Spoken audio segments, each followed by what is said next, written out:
Nandito kami ngayon sa Tent City ng Tarragona, Davao Oriental. Ang epicenter ng 7.4 na lindol ay Municipality of Manay. So, ang Manay at saka Tarragona ay magkasunod lang yan. Magkatabi at magkapit-bahay lang yan sila. So, dito sa Tent City, ang nakatira dito ay yung mga partial damage na nag-crack na yung mga bahay nila, hindi na pwede. Tapos, at saka yung totally damaged, andito rin sila kasi wasak na wasak yung mga bahay nila. Hindi na pwede ma-repair, hindi na rin pwede turukan ng panibagong bahay dahil pati yung lupa nag-crack talaga. So, hindi na pwede silang bumalik doon. Kahit na yung mga partially damaged, hindi na sila pwedeng bumalik doon kasi nag-landslide yung area nila. Safety naman sila dito. May mga facilities tulad ng may trauma yung mga bata. May facilities sila dito. Tapos 24 hours yung doktor, chine-check sila kung okay ba sila, mga Red Cross. So, napakaganda mag-stay dito. Kaso nga lang, yung pag-worry mo, yung bahay mo, wala ka nang babalikan. Tapos guys, free sila dito ng pagkain. 3 times a day, makakain sila. May financial assistance sila. So, masarap yung buhay nila. Charot. Tapos, meron din nag-sponsor ng patubig, yung aqua. Kaya, talaga dito, napaka-hapsay ng pag-stay nila dito. So, yung bahay namin dito, malapit lang, 3 minutes lang. Sa likod lang ng container van yung bahay namin dito. Kaya, maswerte na rin ako kasi okay naman yung bahay ko. Hindi naman nasira kasi nga wood lang siya, kahoy.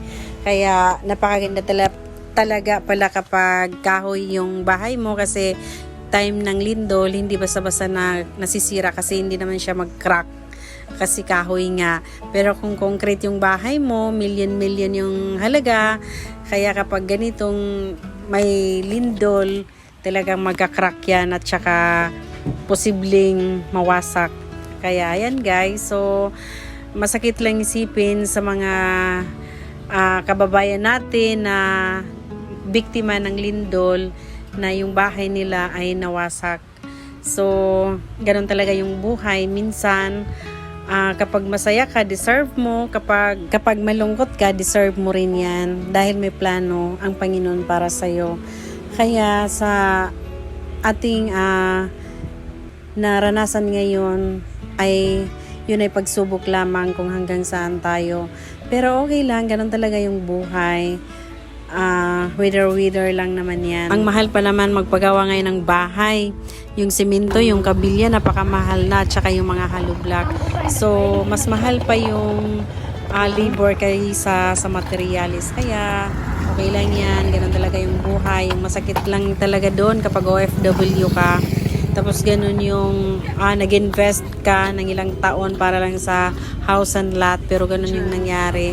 So, napakasakit. Ano ngayon nga, Tent City. Tara. Ha? Biyay sabi. Yung October 10, dito rin kami bumakwit guys. Pero sandali lang kami dito. Hindi namin kaya talaga. Kaya pagtingin namin sa bahay namin, okay naman.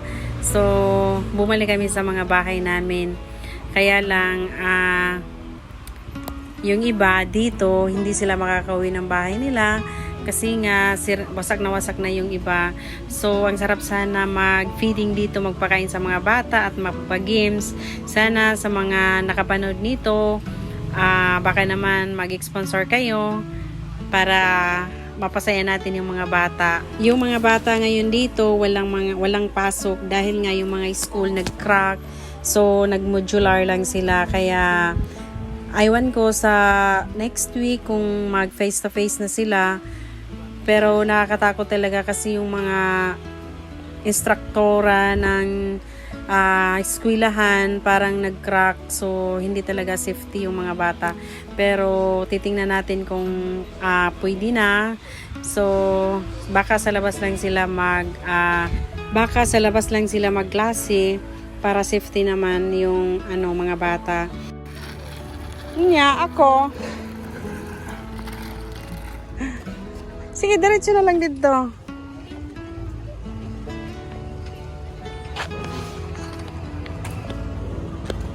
Ayan guys, pagkatapos niya ng mga container van, lahat ng mga partial damage ay ililipat sila dito. Kaya ayan, nag-overtime sila.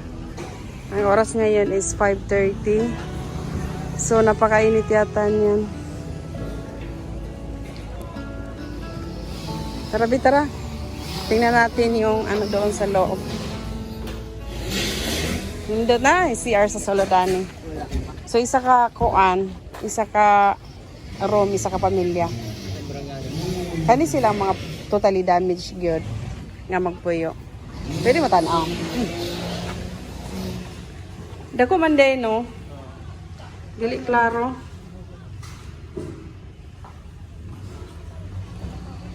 Diri sila ililipat yung mga daw, partially damaged, totally damaged.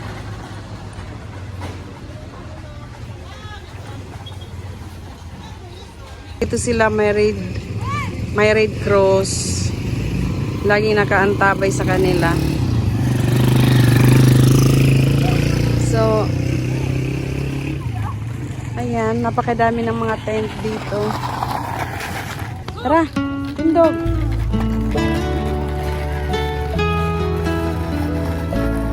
Ayan guys, yung magnitude na 7.4 dito sa Davao Oriental. Kaya tinawag siya ng tent city dahil maraming naapektuhan ng mga bahay. So napakadaming dito guys, tent. So ito yung mga partially at saka totally damaged na nakatira dito.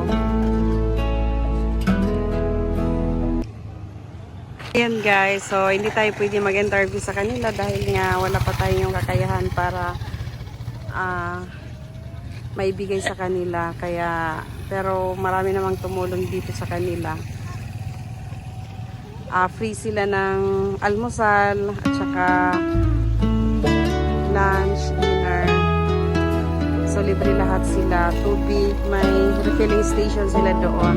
Nag-sponsor ang Aqua Plus. Aqua Plus ba yan? So ayan guys, napakarami. So baka may tulong kayo guys para dito sa lugar namin. Hindi naman kami naapektuhan kasi wala namang sira yung bahay namin. So nagpapasalamat din kami sa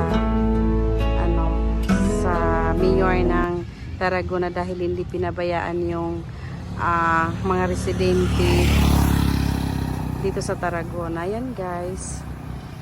So napakalawak ng area para sa mga taong nasalanta ng lindol. Ayan guys, gabing-gabi na. Ayan, kukuha tayo ng kamunggay.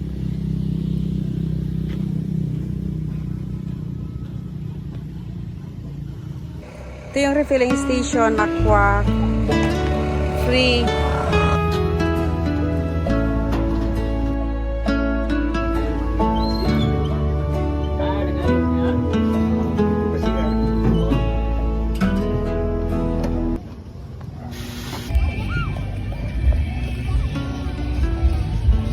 Yan guys, hanggang dito sa park,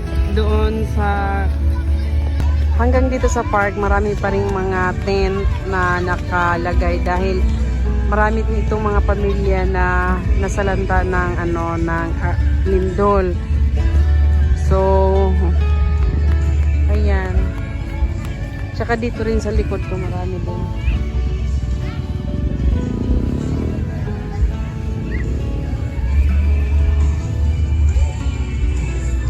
Munisipyo yan guys, tapos ito park dito, so yung iba dito rin dahil doon punong-puno na maraming tao na naka-stay. Tsaka yung container van din hindi pa tapos, kaya ayan, pansamantala muna sila dito sa mga tent. Grabe guys, napakainit yata, kainit siguro no ng area nila kasi walang anong tawag doon, walang mga light, mga solar lang yata.